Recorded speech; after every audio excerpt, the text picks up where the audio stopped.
ZocDoc is a free app where you can find amazing doctors and book appointments online. We're talking about thousands of top-rated patient-reviewed doctors and specialists. You can filter specifically for ones who take your insurance, are located near you, and treat almost any condition you're searching for. Book an appointment with a few taps in their app and start feeling better, faster with ZocDoc. It really couldn't be easier. I use ZocDoc and you should too. Go to ZocDoc.com/something and download the ZocDoc app for free. Then find and book a top-rated doctor today. That's ZocDoc.com/something, ZocDoc.com/something. Hi, I'm Steffany Strange. Want to hear something scary?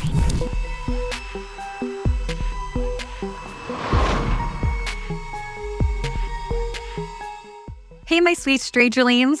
We're heading into the holidays, and we thought you'd enjoy some nostalgia from Something Scary for the next few weeks. Longtime viewers may remember these compilations that we used to do, so we are excited to bring them back. Hope you enjoy.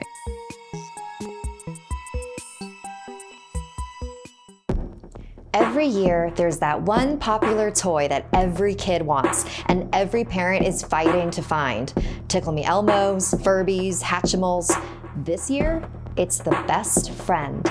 They come in a variety of animal shapes, and they walk and talk and interact with your kid as if it were a real living thing. It's all my son Rex would talk about in the months leading up to Christmas. He would show me videos on YouTube of other kids playing with their best friends. The technology was actually incredibly impressive and justified the hefty price tag. It would ask the kids questions like how old they were, where they lived, and it would give realistic responses when the kids answered. It could even walk next to you and follow you around the house. Rex even explained to me that it used cameras and sensors to do so. It's crazy how knowledgeable and comfortable kids are around tech these days. When I was his age, I could barely operate a TV. I told him that if he was really good, Santa would definitely get it for him. But it was impossible to find. I went to every mall, looked at every online store. The only best friends available were being resold for 10 times what they were worth. It was a week before Christmas, and I had pretty much given up hope. But then a friend of mine texted me. He had found a paper ad on a coffee shop bulletin. A man had purchased a bunch of best friends and was selling them for face value. But there was no name or contact info, not even a phone number, just a location and window of time to meet him. There were so many red flags that it was probably just a scam, but I was desperate. And the location was on my way to work. I figured it wouldn't hurt to go see if it was legit. The next morning, I went to the neighborhood park listed on the ad and looked for the bright yellow truck.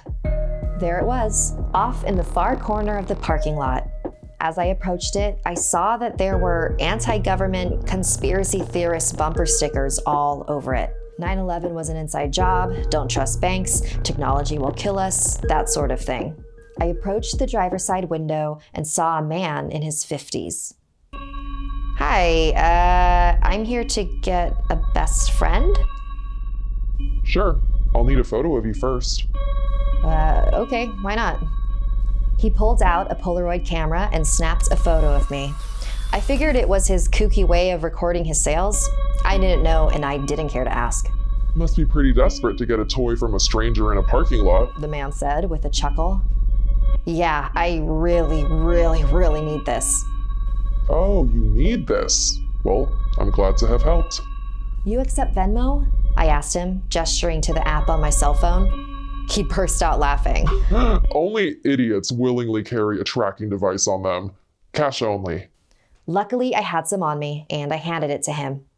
You know, cell phones are really useful. The man handed me the box. And as he did, he looked deep into my eyes and said, Their greatest achievement was making us believe that we need the things that will one day betray us. Okay, this guy's nuts, I thought to myself as I slowly began walking away from his truck. I was just happy to have my hands on a best friend. After work, I didn't even bother wrapping the toy or waiting until Christmas. I handed it straight to my son, who began jumping up and down with glee. This particular one looked like a cute little dinosaur, which he loved. It was the happiest I had seen him in a long time. He loved that thing and took it everywhere with him. The first incident that should have told me something was up was when I started receiving emails for services I hadn't signed up for. I just wrote them off as spam. Then my credit card statements started showing transactions that were definitely not mine. Credit card theft was pretty common around the holidays, so I had my bank send me a new card, and that was that. But the worst of it was when our house was broken into. We had spent Christmas Day at my mother's house with family, and we came back home to find our window smashed and many of our valuables stolen. It was the worst possible way to end such a joyful day. As my wife and I examined the mess, my son came up to me and handed me his best friend. He wants to talk to you. Please, Rex, I don't have time to play your games right now. Still think I'm nuts, Lisa? I recognized that voice. That's when it all made sense. I grabbed the toy from him and looked for a battery pack. It must have been really well concealed because I couldn't find any zippers or compartments. The toy continued to taunt me. You invited me in. You knew what I was capable of, and you didn't care. Shut up! I took it to the kitchen and pulled out a butcher knife. My son was yelling at me the entire time, telling me not to hurt him. But I had to. I had to destroy it. Why is everyone so willing to give up their privacy so easily? I smashed its face. I could hear the mechanism inside shatter. My son was hysterical. But he didn't understand how serious this was. I had to destroy that toy for his safety, for our safety. My son looked at me with the most hateful expression I had ever seen. I hate you, Mom. I hate you! He stormed off to his room as I fell apart in the kitchen. Then my phone rang. You thought it was going to be that easy? I know everything about you now, Lisa. And until you get rid of all your devices, I'll keep finding you.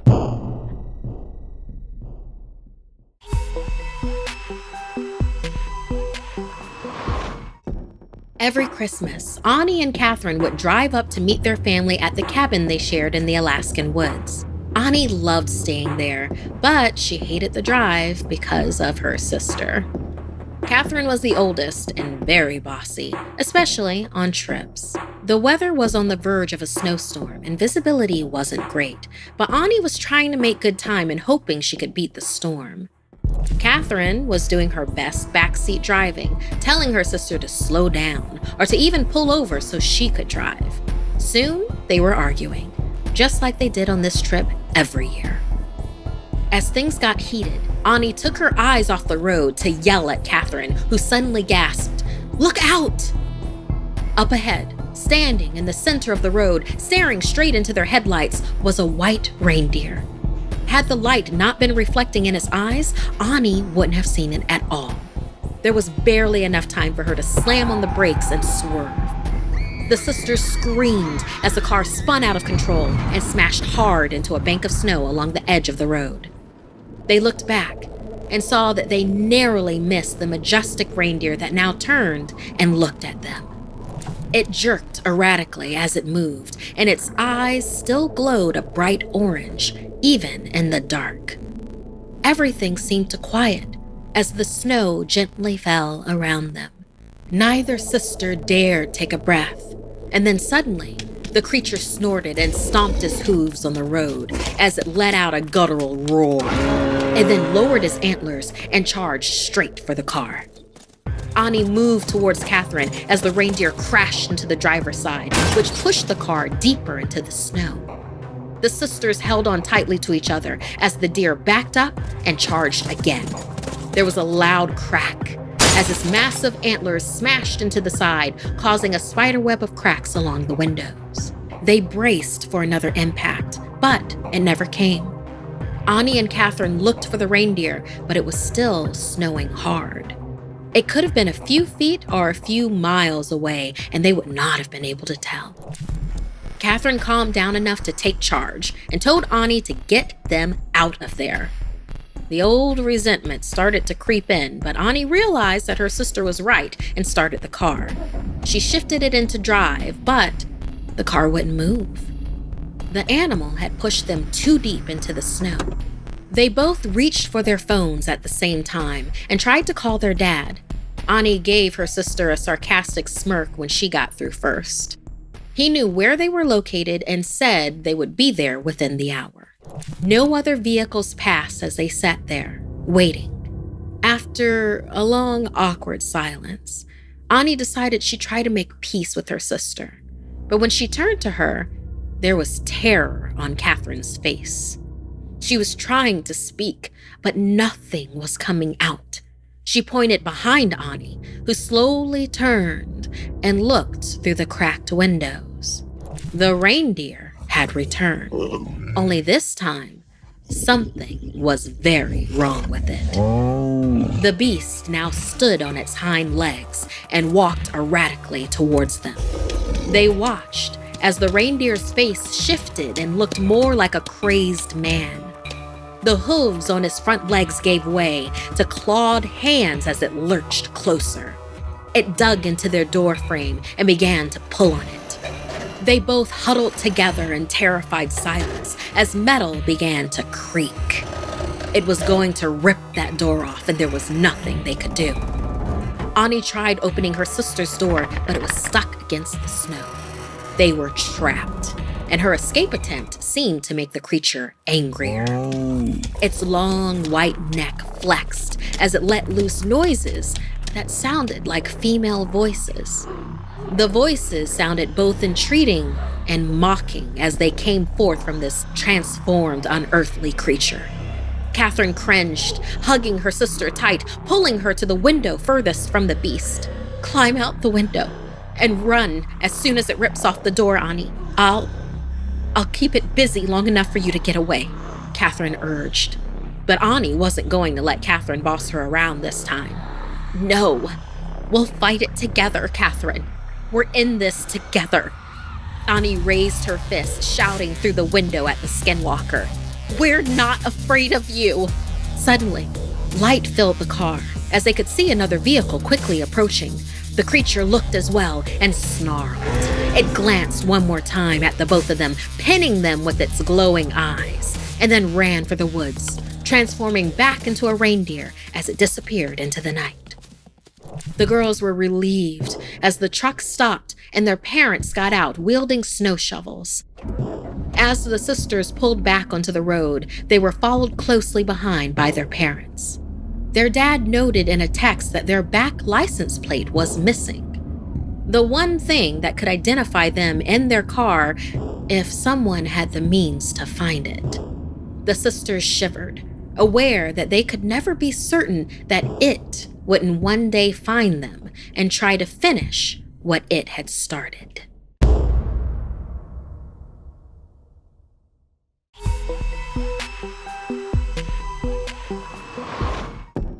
"Naughty children, beware," Mirko shouted as he burst through the door in his wooden Stack-Your-Sturge mask. He bore the face of Krampus's spirit helper, for tonight it was Krampusnacht, the night that belonged to the half-goat, half-demon Krampus. His sister Nika screamed and threw her boots at him.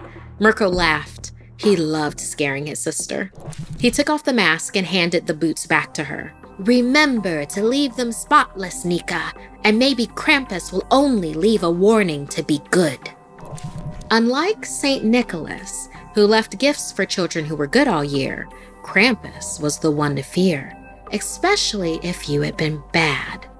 Krampus expected your boots to be spotless for St. Nicholas's gifts as well as what he might leave behind.